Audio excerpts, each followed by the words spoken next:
Point ਤੋਂ ਸੋਨੀ ਧਰਤੀ Pakistan programme ਦੇ ਨਾਲ ਮੈਂ ਤੁਹਾਡਾ ਹੋਸਟ ਚਾਂਦ ਸ਼ਕੀਲ। ਨਾਜ਼ਰੀਨ, ਅੱਜ ਸਾਡੇ ਨਾਲ ਸਟੂਡੀਓ ਦੇ ਵਿੱਚ ਸ਼ੇਖਪੁਰਾ ਤੋਂ ਤਸ਼ਰੀਫ ਲਿਆਏ ਬਹੁਤ ਹੀ ਖੂਬਸੂਰਤ ਸ਼ਾਇਰ, ਬਹੁਤ ਹੀ ਖੂਬਸੂਰਤ ਇਨਸਾਨ ਨਦੀਮ ਅਫਜ਼ਲ ਨਦੀਮ ਮੌਜੂਦ ਨੇ। ਔਰ ਨਦੀਮ ਜੀ ਦਾ ਪਿਛਲੇ ਮਹੀਨੇ ਹੀ ਸ਼ੇਰੀ ਪਰਾਗਾ ਪੱਕੀਆਂ ਥਾਵਾਂ ਦੇ ਨਾਲ ਛਪਿਆ, ਜਿਹਨੂੰ ਬੜੀ ਪਜ਼ੀਰਾਈ ਮਿਲੀ। ਅੱਜ ਅਸੀਂ ਇਹਨਾਂ ਕੋਲੋਂ ਇਹਨਾਂ ਦਾ ਕਲਾਮ ਤੇ ਇਹਨਾਂ ਦੀ ਜ਼ਾਤੀ ਜ਼ਿੰਦਗੀ ਦੇ ਹਵਾਲੇ ਨਾਲ ਗੱਲਬਾਤ ਕਰਾਂਗੇ। ਉਂਝ ਤੇ ਜ਼ਾਤੀ ਜ਼ਿੰਦਗੀ ਦੀ ਗੱਲ ਕਰੀਏ ਜੇ ਸ਼ਾਇਰਾਂ ਦੀ, ਉਹ ਤੇ ਉਂਝ ਹੀ ਦੁੱਖਾਂ ਦੀ ਰੋਟੀ ਤੇ ਸੂਲਾਂ ਦਾ ਸਾਲਨ ਹੀ ਹੁੰਦੀ ਏ। ਪਰ ਅਸੀਂ ਇਹਨਾਂ ਕੋਲੋਂ ਜਾਣਾਂਗੇ ਇਹਨਾਂ ਦੀ ਜ਼ਿੰਦਗੀ ਕੈਸੀ ਬੀਤ ਰਹੀ ਏ, ਸ਼ਾਇਰੀ ਦੇ ਨਾਲ ਕੀ ਹੋ ਰਿਹਾ ਹੈ। ਔਰ ਨਦੀਮ ਜੀ ਦਾ ਮੈਂ ਤੁਹਾਨੂੰ ਸ਼ੇਰ ਸੁਣਾਨਾ ਵਾਂ। ਸੂਰਜ ਚੰਨ ਸਿਤਾਰੇ ਚੱਕਰ ਦੇ ਗਏ ਮੈਨੂੰ ਚਾਰੇ ਚੱਕਰ, ਦੋ ਵੇਲੇ ਦੇ ਟੁੱਕਰ ਪਿੱਛੇ ਰੱਬਾ ਇੰਨੇ ਸਾਰੇ ਚੱਕਰ। ਨਦੀਮ ਅਫਜ਼ਲ ਨਦੀਮ ਜੀ, अस्सलाम वालेकुम जी। वालेकुम। बहुत शुक्रिया सर, तुसी तशरीफ लियाए इन्नी दूरों, मेहरबानी। ਤੁਹਾਡਾ ਵੀ ਬਹੁਤ ਸ਼ੁਕਰੀਆ ਜੀ, ਉਰਦੂ ਪੁਆਇੰਟ ਤੋਂ ਅੱਜ ਮੈਨੂੰ ਗੱਲਬਾਤ ਕਰਨ ਦਾ ਮੌਕਾ ਦਿੱਤਾ ਹੈ। ਤੇ ਤੁਸੀਂ ਗੱਲ ਕਰ ਰਹੇ ਸੋ ਕਿ ਦੁੱਖਾਂ ਦੀ ਰੋਟੀ ਸੂਲਾਂ ਦਾ ਸਾਲਣ, ਤੇ ਤੁਸੀਂ ਮੇਰਾ ਖੁਦ ਹੀ ਕਥਾ ਪੜ੍ਹ ਕੇ ਤੇ ਮੇਰਾ ਜਵਾਬ ਵੀ ਆਪੇ ਹੀ ਦੇ ਦਿੱਤਾ ਕਿ ਦੋ ਵੇਲੇ ਦੇ ਟੁੱਕਰ ਪਿੱਛੇ ਰੱਬਾ ਇੰਨੇ ਸਾਰੇ ਚੱਕਰ। ਤੇ ਉਹ ਸਾਰੀ ਗੱਲਬਾਤ ਇਹਦੇ ਵਿੱਚ ਹੀ ਆ ਜਾਂਦੀ ਹੈ। ਬਾਬਾ ਜੀ ਗੁਰੂ ਨਾਨਕ ਹੋਰੀ ਫਰਮਾਉਂਦੇ ਨੇ ਕਿ ਨਾਨਕ ਦੁਖੀਆ ਸਭ ਸੰਸਾਰ। ਉਹਨਾਂ ਨੇ ਗੱਲ ਮੁਕਾ ਦਿੱਤੀ ਹੈ ਕਿ ਜਿਹੜਾ ਵੀ ਇਸ ਧਰਤੀ ਦੇ ਉੱਤੇ, ਇਸ ਜ਼ਮੀਨ ਦੇ ਉੱਤੇ ਪੈਦਾ ਹੋਇਆ ਵਾ, ਉਹਨੂੰ ਦੁੱਖਾਂ ਦਾ ਸਾਹਮਣਾ ਕਰਨਾ ਹੀ ਪੈਣਾ ਵਾ। ਉਹ ਚਾਹੇ ਕਿਸੇ ਸੂਰਤ ਦੇ ਵਿੱਚ ਹੋਣ, ਛੋਟੇ ਦੁੱਖ ਹੋਣ, ਵੱਡੇ ਦੁੱਖ ਹੋਣ, ਇਹਨਾਂ ਦੁੱਖਾਂ ਤੋਂ ਕੋਈ ਇਨਸਾਨ ਬਚ ਨਹੀਂ ਸਕਦਾ। ਵੱਡੀ ਹਕੀਕਤ ਹੈ, ਦੁੱਖ ਦਾ ਸਾਹਮਣਾ ਇਨਸਾਨ ਨੂੰ ਕਰਨਾ ਪੈਂਦਾ ਜਿਸ ਤਰ੍ਹਾਂ ਮਰਜ਼ੀ। ਤੇ ਮੈਂ ਚਾਹੁੰਦਾ ਤੁਹਾਡੀ ਜ਼ਿੰਦਗੀ ਕੈਸੀ ਬੀਤ ਰਹੀ ਹੈ, ਥੋੜਾ ਜਿਹਾ ਤੁਸੀਂ ਸਾਡੇ ਦੇਖਣ ਵਾਲਿਆਂ ਨੂੰ ਦੱਸੋ ਕਿ ਕੀ ਕੰਮ ਕਾਜ ਕਰ ਰਹੇ ਹੋ ਅੱਜ ਕੱਲ੍ਹ। ਸ਼ਾਇਰੀ ਤੇ ਹੋ ਹੀ ਰਹੀ ਹੈ ਉਹਦੇ ਨਾਲ। ਹਾਂ, ਸ਼ਾਇਰੀ ਦੇ ਕਿਸੇ ਅਕਸਰ ਇਹ ਸਵਾਲ ਹੁੰਦਾ ਕਿ ਜਨਾਬ ਕੀ ਕਰਦੇ ਹੋ ਸ਼ਾਇਰ, ਤੇ ਹੋਰ ਕੀ ਕਰਦੇ ਹੋ। ਹਾਂ ਇਹ ਬੜਾ ਅਹਿਮ ਸਵਾਲ ਹੈ ਕਿ ਤੁਸੀਂ ਇਕੱਲਾ ਨਹੀਂ ਕੀਤਾ। ਜਿਸ ਵੀ ਜਗ੍ਹਾ ਦੇ ਉੱਤੇ ਇੰਟਰਵਿਊ ਹੋਇਆ ਵਾ, ਅਖਬਾਰ ਤੇ ਟੀਵੀ ਚੈਨਲਸ ਤੇ, ਉਹ ਦੂਸਰਾ ਸਵਾਲ ਹੈ ਕੀ ਕਰਦੇ ਕੀ ਹੋ। ਤੇ ਉਹਨਾਂ ਨੂੰ ਫਿਰ ਦੱਸਣਾ ਪੈਂਦਾ ਕਿ ਭਾਈ ਮਿਹਨਤ ਮਜ਼ਦੂਰੀ ਕਰੀਦੀ ਆ, ਜ਼ਾਰਾ ਬੱਚਿਆਂ ਦਾ ਟੁੱਕਰ ਪਾਲਣਾ ਵਾ, ਆਪਣਾ ਢਿੱਡ ਪਾਲਣਾ, ਉਹਦੇ ਵਾਸਤੇ ਮਿਹਨਤ ਮਜ਼ਦੂਰੀ ਕਰੀਦੀ ਆ ਹੱਕ ਹਲਾਲ। ਤੇ ਉਸ ਮਾਲਕ ਦਾ ਸ਼ੁਕਰ ਆ, ਉਹ ਖਾਣ ਜੋਗਾ ਟੁੱਕਰ ਦੇ ਦਿੰਦਾ ਤੇ ਖਾ ਲਈਦਾ। ਅੱਛਾ ਨਦੀਮ ਜੀ, ਅਸੀਂ ਜਿਹੜਾ ਆਪਣੇ ਤੁਹਾਡੇ ਕੋਲੋਂ ਸ਼ੁਰੂਆਤ ਜਿਹੜੀ ਮਜ਼ਾਹੀਆ ਕਲਾਮ ਤੋਂ ਕਰਾਂਗੇ, ਕਿਉਂਕਿ ਤੁਸੀਂ ਜਿਹੜਾ ਮਜ਼ਾਹੀਆ ਕਲਾਮ ਵੀ ਲਿਖਦੇ ਹੋ ਔਰ ਬਹੁਤ ਸੋਹਣਾ, ਜਿਹਨੂੰ ਕਿ ਤੁਹਾਡੀ ਇੱਕ ਪਹਿਚਾਣ ਵੀ ਹੈ, ਬਲਕਿ ਤੁਹਾਨੂੰ ਤੇ ਜਿਹੜਾ ਉਹ ਜਾਣਿਆ ਜਾਂਦਾ ਹੈ ਮਜ਼ਾਹੀਆ ਸ਼ਾਇਰ ਦੇ ਤੌਰ ਤੇ। ਲੇਕਿਨ ਤੁਸੀਂ ਸੀਰੀਅਸ ਸ਼ਾਇਰੀ ਵੀ ਕੀਤੀ। ਮੈਂ ਚਾਹੁੰਦਾ ਵਾਂ ਕਿ ਤੁਸੀਂ ਆਪਣੀ ਜਿਹੜੀ ਸ਼ੁਰੂਆਤ ਹੈ ਕੜੀ ਚਾਵਲ ਤੋਂ ਕਰੋ ਤੇ ਬਹੁਤ ਹੀ ਵਧੀਆ ਹੋ ਜਾਵੇ।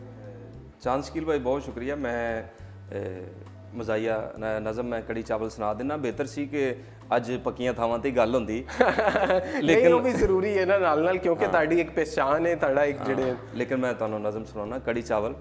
ਪਹਿਲੀ ਵਾਰੀ ਸਹੁਰਿਆਂ ਦੇ ਘਰ ਜਦੋਂ ਗਿਆ ਸੀ, ਪੁੱਤਰਾ ਕੀ ਖਾਣਾ ਮੈਥੋਂ ਸੱਸ ਪੁੱਛ ਲਿਆ ਸੀ।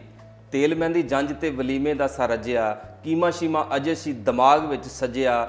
ਤੇ ਕੋਰਮੇ ਕੜਾਈਆਂ ਖਾ ਖਾ ਮੱਤ ਵੱਜੀ ਹੋਈ ਸੀ, ਕੋਫਤੇ ਕਬਾਬਾਂ ਨਾਲ ਅੱਖ ਰੱਜੀ ਹੋਈ ਸੀ। ਵਾਹ।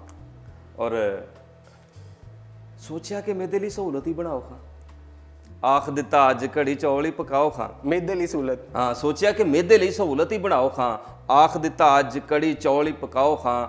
ਮੇਰੀ ਫਰਮੈਸ਼ ਨੂੰ ਵੀ ਮਿਲੀ ਬੜੀ ਦਾਦ ਜੀ, ਕੜੀ ਚੌਲ ਖਾ ਕੇ ਤੇ ਆ ਗਿਆ ਸਵਾਦ ਜੀ। ਲੋ ਜੀ, ਸੱਸ ਵੀ ਨਾ ਰਹੀ, ਸਭੇ ਸਾਲੀਆਂ ਵਿਆਹੀਆਂ ਨੇ, ਅੱਗੋਂ 3-4 ਸਗੋਂ ਸਾਲਿਆਰਾਂ ਆਈਆਂ ਨੇ। ਮੇਰੇ ਨਾਲ ਘਰ ਵਿੱਚ ਉਹ ਵਰਤਾਰਾ ਏ, ਮੇਰਾ ਵੀ ਤੇ ਕੋਈ ਹੁਣ ਚੱਲਦਾ ਨਾ ਚਾਰਾ ਏ। ਜਦੋਂ ਵੀ ਨਦੀਮ ਘਰ ਸਹੁਰਿਆਂ ਦੇ ਜਾਨਾ ਵਾਂ, ਮੂੰਹੋਂ ਗੱਲ ਨਿਕਲੀ ਤੇ ਬੜਾ ਪਛਤਾਨਾ ਵਾਂ। 14 ਸਾਲ ਹੋ ਗਏ ਕੜੀ ਚੌਲ ਹੀ ਮੈਂ ਖਾਨਾ ਵਾਂ। ਓਏ ਆਪੇ ਜਿਹੜਾ ਗਲ ਪਾਇਆ ਢੋਲਿਓ ਵਜਾਨਾ ਵਾਂ। 14 ਸਾਲ ਹੋ ਗਏ ਕੜੀ ਚੌਲ ਹੀ ਮੈਂ ਖਾਨਾ ਜੀ। ਬਹੁਤ ਵਧੀਆ, ਬਹੁਤ ਸੋਹਣੀ ਤੇ ਕਮਾਲ ਹੋ ਗਿਆ ਨਦੀਮ ਸਾਹਿਬ। ਕੜੀ ਚਾਵਲ ਖਾ ਕੇ ਤੁਸੀਂ ਜਿਹੜਾ ਉਹ ਤੁਹਾਡੀ ਹਿੰਮਤ ਹੈ ਕਿ ਤੁਸੀਂ 14 ਸਾਲ ਬਿਤਾਏ। ਤੇ 14 ਸਾਲ ਮੈਂ ਸਹੁਰਿਆਂ ਵਾਲੀ ਨਹੀਂ ਰਿਹਾ, ਆਪਣੇ ਘਰ ਵੀ ਰਿਹਾ ਜੀ। ਸਹੀ ਹੋ ਗਿਆ। ਅੱਛਾ, ਹੁਣ ਅਸੀਂ ਗੱਲ ਕਰਾਂਗੇ ਪੱਕੀਆਂ ਥਾਵਾਂ ਦੀ। ਜੇ ਪੱਕੀਆਂ ਥਾਵਾਂ ਦੀ ਗੱਲ ਕਰੀਏ, ਵੈਸੇ ਤੇ ਉਹ ਪੱਕੀ ਥਾਂ ਉਸ ਚੀਜ਼ ਨੂੰ ਹੀ ਕਿਹਾ ਜਾਂਦਾ ਹੈ, ਡਰੋਨਿੰਗ ਜਾਂ ਜਿੱਥੇ ਜਿੰਨ ਭੂਤ ਦਾ ਸਾਇਆ ਹੋਵੇ। ਲੇਕਿਨ ਤੁਸੀਂ ਇਹਦਾ ਸੋਚ ਕੇ ਕੀ ਨਾਂ ਰੱਖਿਆ, ਜਾਂ ਤੁਹਾਡੇ ਜ਼ਿਹਨ ਦੇ ਵਿੱਚ ਵੀ ਉਹੀ ਖਿਆਲ ਆਇਆ? ਬਿਲਕੁਲ, ਪੱਕੀਆਂ ਥਾਵਾਂ ਉਹੀ ਹੁੰਦੀਆਂ ਨੇ ਜਦੋਂ ਅਸੀਂ ਬਚਪਨ 'ਚ ਸਾਂ ਤੇ ਸਾਡੀਆਂ ਮਾਵਾਂ ਨੇ ਕਹਿਣਾ, ਬਜ਼ੁਰਗਾਂ ਨੇ, ਵੱਡਿਆਂ ਭਰਾਵਾਂ ਨੇ ਯਾਰ ਉਧਰ ਨਾ ਜਾਇਆ ਜੇ, ਉਹ ਪੱਕੀ ਥਾਂ ਵਾ। ਕੋਈ ਹਵੇਲੀ ਹੋਣੀ ਉੱਥੇ ਖੇਡਣ ਵਾਸਤੇ ਕੋਸ਼ਿਸ਼ ਕਰਨੀ ਜਾਣ ਦੀ, ਉਹਨਾਂ ਨੇ ਕਹਿਣਾ ਪੱਕੀ ਥਾਂ ਜੇ, ਕੋਈ ਟਾਹਲੀ ਪੱਕੀ ਥਾਂ ਵਾ, ਜਦ ਕਿ ਉੱਥੇ ਕੋਈ ਗੱਲ ਨਹੀਂ, ਗੱਲਬਾਤ ਨਹੀਂ ਹੁੰਦੀ। ਸਾਡੇ ਦਿਮਾਗ ਦੇ ਉੱਤੇ ਖੌਫ ਦੀ ਅਲਾਮਤ ਬਣਾ ਦਿੱਤੀ ਗਈ ਪੱਕੀ ਥਾਂ। ਇਸੇ ਤਰ੍ਹਾਂ ਹੀ ਅੱਜ ਵੀ ਸਾਡੇ ਮੁਆਸ਼ਰੇ ਦੇ ਵਿੱਚ ਥਾਣਾ ਸਾਡੇ ਵਾਸਤੇ ਪੱਕੀ ਥਾਂ ਵਾ, ਉੱਥੇ ਮਾੜਾ ਬੰਦਾ ਇਹਨੂੰ ਨਹੀਂ ਵੜਨ ਦਿੱਤਾ ਜਾਂਦਾ। ਅਦਾਲਤਾਂ, ਕਚਹਿਰੀਆਂ, ਅਸੈਂਬਲੀ ਹਾਲ ਵੀ ਗਰੀਬ ਆਦਮੀ ਵਾਸਤੇ ਪੱਕੀਆਂ ਥਾਵਾਂ ਹੀ ਨੇ, ਕਿਉਂਕਿ ਉੱਥੇ ਖੌਫ ਮੁਸੱਲਤ ਕਰ ਦਿੱਤਾ ਗਿਆ ਕਿ ਇਹ ਤੁਹਾਡੇ ਲਈ ਪੱਕੀਆਂ ਥਾਵਾਂ ਨੇ, ਜਦ ਕਿ ਉੱਥੇ ਵਸਣਦੇ ਨੇ ਲੋਕ ਬੜੇ ਅੱਛੇ ਤਰੀਕੇ ਦੇ ਨਾਲ।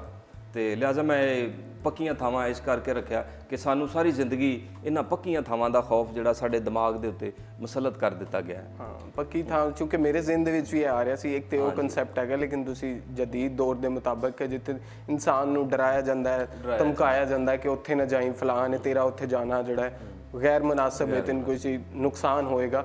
ਤੇ ਉਹ ਤੁਹਾਡੀ ਗੱਲ ਬਿਲਕੁਲ ਠੀਕ ਹੈ। ਤੇ ਮੈਂ ਚਾਹੁੰਦਾ ਤੁਸੀਂ ਹੁਣ ਸਾਨੂੰ ਪੱਕੀਆਂ ਥਾਵਾਂ ਹੀ ਕਿਉਂ ਨਾ ਪੱਕੀਆਂ ਥਾਵਾਂ ਦੇ ਹਵਾਲੇ ਦੇ ਨਾਲ ਮੈਂ ਗਜ਼ਲ ਹੈ ਜਿਹਦੇ ਵਿੱਚ ਇੱਕ ਇਸਤੇਮਾਲੀ ਤਸ਼ਬੀਹਨ ਇਸਤਾਰਾ ਤੌਰ ਤੇ ਕਿ ਮੈਂ ਤੇ ਚੇਤਾ ਭੁੱਲਣਾ ਚਾਹਾਂ ਉਹਨਾਂ ਪੱਕੀਆਂ ਥਾਵਾਂ ਦਾ, ਮੇਰੇ ਉੱਤੇ ਜਾਦੂ ਚੱਲਿਆ ਜਿੱਥੇ ਮਸਤ ਅਦਾਵਾਂ ਦਾ।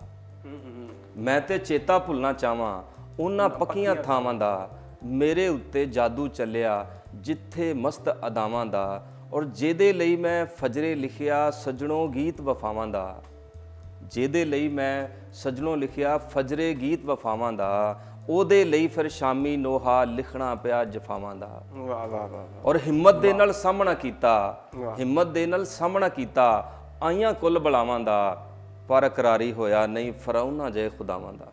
ਵਾਹ ਵਾਹ ਵਾਹ। ਪਰ ਇਕਰਾਰੀ ਹੋਇਆ ਨਹੀਂ ਫਰਾਉਨਾ ਜੇ ਖੁਦਾਵਾਂ ਦਾ। ਸ਼ੇਰ ਦੇਖਣਾ ਕਿ ਤੇਰਾ ਮੇਰਾ ਮੇਲ ਬੇਦਰਦਾ ਹੋ ਨਹੀਂ ਸਕਦਾ ਹਸ਼ਰਾਂ ਤੀਕ, ਤੇਰਾ ਮੇਰਾ ਮੇਲ ਬੇਦਰਦਾ ਹੋ ਨਹੀਂ ਸਕਦਾ ਹਸ਼ਰਾਂ ਤੀਕ, ਤੂੰ ਜ਼ਮਾਨੇ ਵਰਗਾ ਹੋਇਓ ਮੈਂ ਪਾਬੰਦ ਅਨਾਵਾਂ ਦਾ। ਵਾਹ ਵਾਹ ਵਾਹ ਵਾਹ ਵਾਹ ਵਾਹ ਵਾਹ ਵਾਹ। ਤੇਰਾ ਮੇਰਾ ਮੇਲ ਬੇਦਰਦਾ ਹੋ ਨਹੀਂ ਸਕਦਾ ਹਸ਼ਰਾਂ ਤੀਕ, ਤੂੰ ਜ਼ਮਾਨੇ ਵਰਗਾ ਹੋਇਓ ਮੈਂ ਪਾਬੰਦ ਅਨਾਵਾਂ ਦਾ।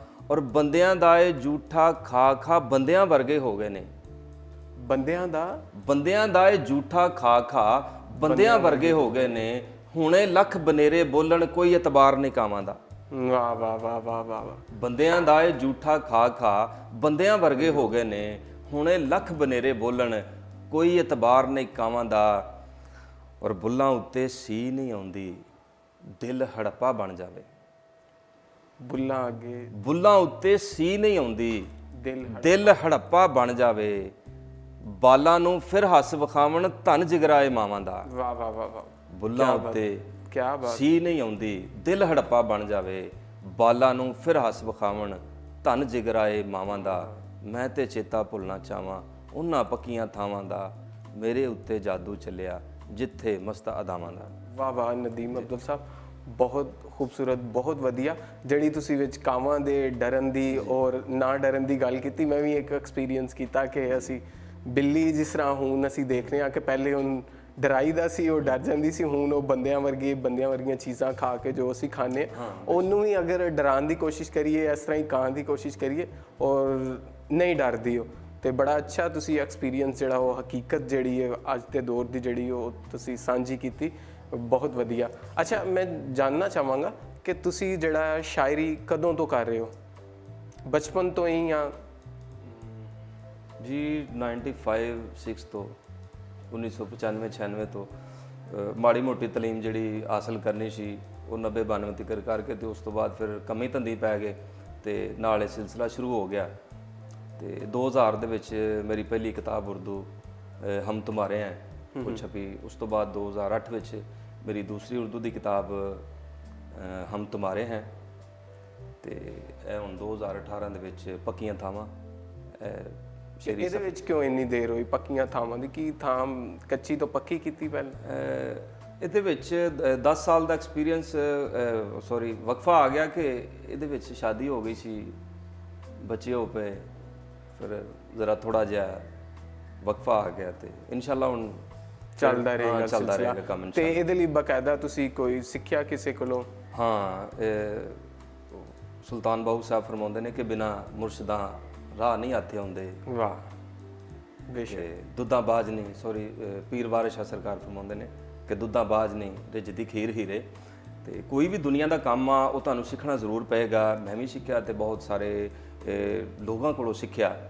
ਕੁਝ ਤੇ ਜ਼ਮਾਨਾ ਬੜਾ ਉਸਤਾਦ ਹੁੰਦਾ ਵਾ, ਲੇਕਿਨ ਮੈਂ ਬਾਕਾਇਦਾ ਤੌਰ ਦੇ ਉੱਤੇ ਬਹੁਤ ਸਾਰੇ ਲੋਕ ਨੇ ਜਿਨ੍ਹਾਂ ਦਾ ਮੈਂ ਮਸ਼ਕੂਰ ਮਮਨੂਨ ਹਾਂ ਕਿ ਉਹਨਾਂ ਕੋਲੋਂ ਮੈਂ ਸ਼ੇਰੀ ਜਿਹੜਾ ਸ਼ੇਰ ਕਹਿਣ ਦਾ ਸਿਲਸਿਲਾ, ਸ਼ੇਰ ਨੂੰ ਖੂਬਸੂਰਤ ਬਣਾਉਣ ਦਾ ਸਿਲਸਿਲਾ ਇਹ ਸਿੱਖਿਆ। ਬਲਕਿ ਮੈਂ ਜ਼ਿਆਦਾਤਰ ਉਹਨਾਂ ਆਪਣੇ ਮਿਹਰਬਾਨਾਂ ਤੋਂ, ਉਹਨਾਂ ਦੁਸ਼ਮਣਾਂ ਦਾ ਵੀ ਮਮਨੂਨ ਤੇ ਮਸ਼ਕੂਰ ਹਾਂ ਕਿ ਜਿਨ੍ਹਾਂ ਨੇ ਮੈਨੂੰ ਜਦੋਂ ਮੈਂ ਪਹਿਲੇ ਅਵਾਇਲ ਸ਼ੇਰ ਕਹਿਣਾ ਸ਼ੁਰੂ ਕੀਤਾ, ਉਹਨਾਂ ਨੇ ਕਿਹਾ ਨਦੀਮ ਕੱਖ ਨਹੀਂ ਤੂੰ।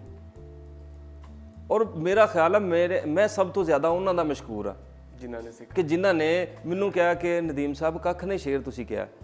ਫਿਰ ਮੈਂ ਕੋਸ਼ਿਸ਼ ਕੀਤੀ ਕਿ ਇਹਨੂੰ ਮੈਂ ਕਿਵੇਂ ਬਿਹਤਰ ਕਰਨਾ ਵਾ।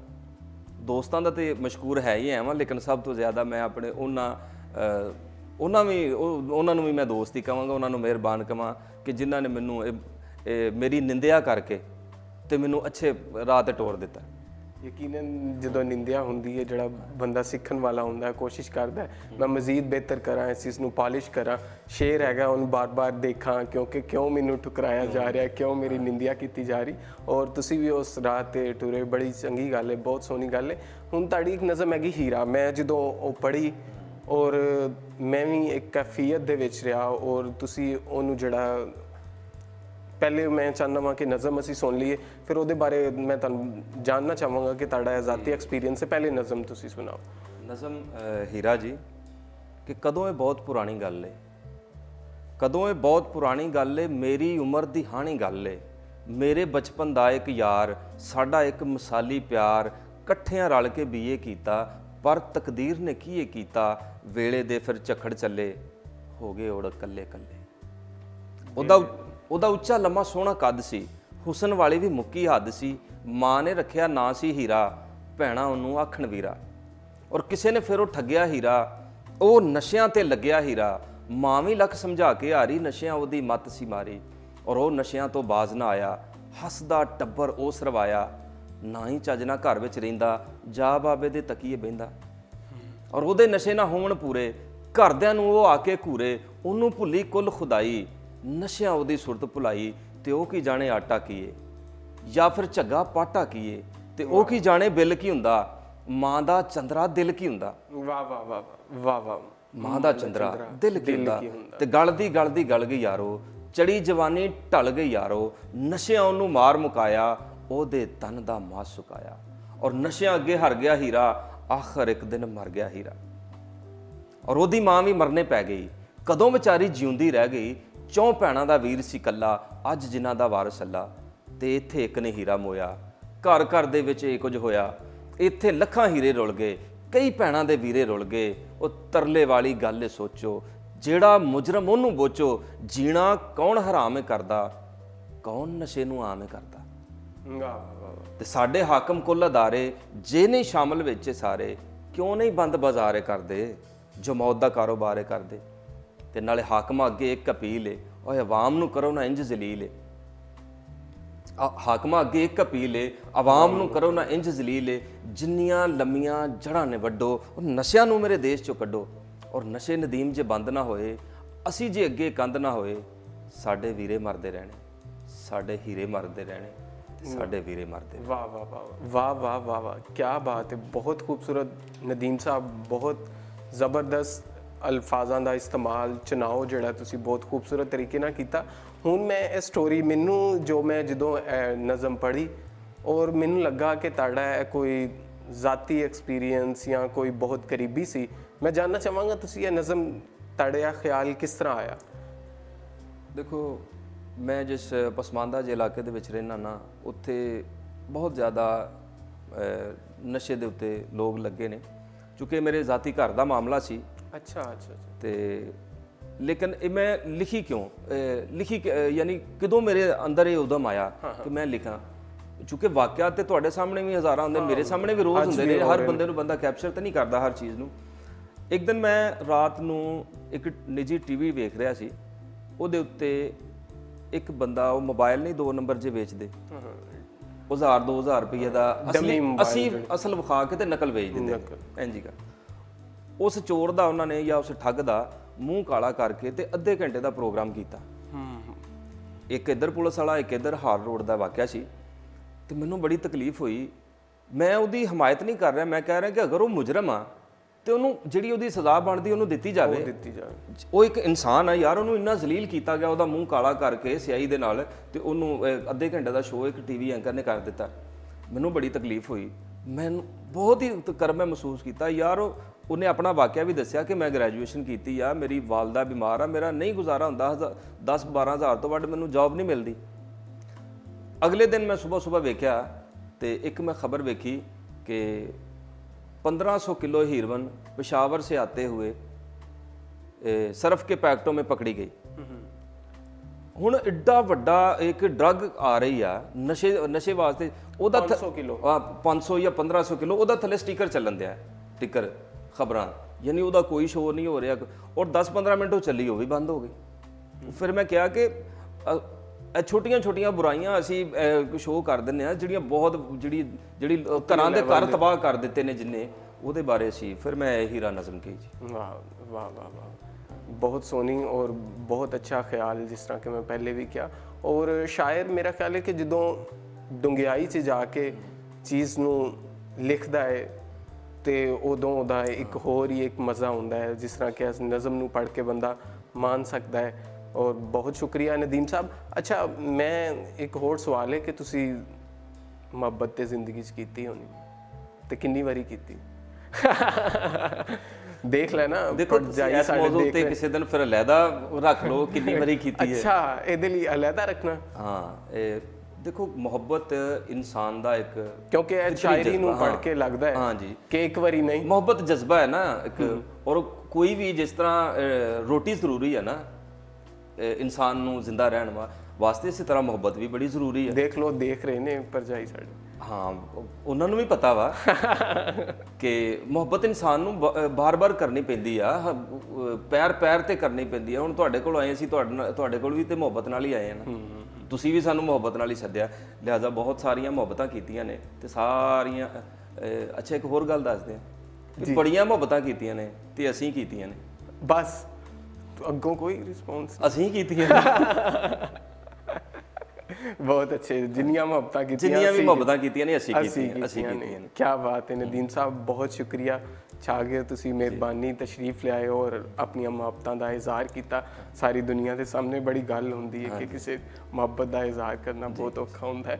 ਬਹੁਤ ਸ਼ੁਕਰੀਆ ਨਾਜ਼ਰੀਨ, ਜਿਸ ਤਰ੍ਹਾਂ ਕਿ ਤੁਸੀਂ ਨਦੀਮ ਸਾਹਿਬ ਦੀ ਗੱਲਬਾਤ ਸੁਣੀ ਔਰ ਇਹਨਾਂ ਦੀ ਸ਼ਾਇਰੀ ਵੀ ਸੁਣੀ, ਔਰ ਇਹਨਾਂ ਨੇ ਸ਼ਾਇਰੀ ਜਿਹੜੀ ਹੈ ਉਹ ਕੀਤੀ, ਇਨਸਾਨਾਂ ਦੀ ਸ਼ਾਇਰੀ ਕੀਤੀ, ਜਿਉਂਦੇ ਜਾਗਦੇ ਲੋਕਾਂ ਦੀ ਸ਼ਾਇਰੀ ਕੀਤੀ, ਸਾਹਮਣੇ ਨਜ਼ਰ ਆਉਣ ਵਾਲੇ ਲੋਕਾਂ ਦੀ ਸ਼ਾਇਰੀ ਕੀਤੀ, ਜੋ ਕਿ ਬਹੁਤ ਵੱਡੀ ਗੱਲ ਹੈ, ਬਹੁਤ ਸੱਚੀ ਗੱਲ ਹੈ, ਸੋਚਣ ਵਾਲੀ ਗੱਲ ਹੈ, ਸਮਝਣ ਵਾਲੀ ਗੱਲ ਹੈ।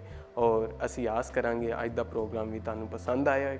ਇਹਦੇ ਨਾਲ ਹੀ ਆਪਣੇ ਹੋਸਟ ਚਾਂਦ ਸ਼ਕੀਲ ਨੂੰ ਇਜਾਜ਼ਤ ਦਿਓ। ਲੈਓ ਯਾਰ ਹਵਾਲੇ ਰੱਬ ਦੇ, ਮੇਲੇ 4 ਦਿਨਾਂ ਦੇ, ਉਸ ਦਿਨ ਈਦ ਮੁਬਾਰਕ ਹੋ ਸੀ ਜਿਸ ਦਿਨ ਫੇਰ ਮਿਲਾਂਗੇ।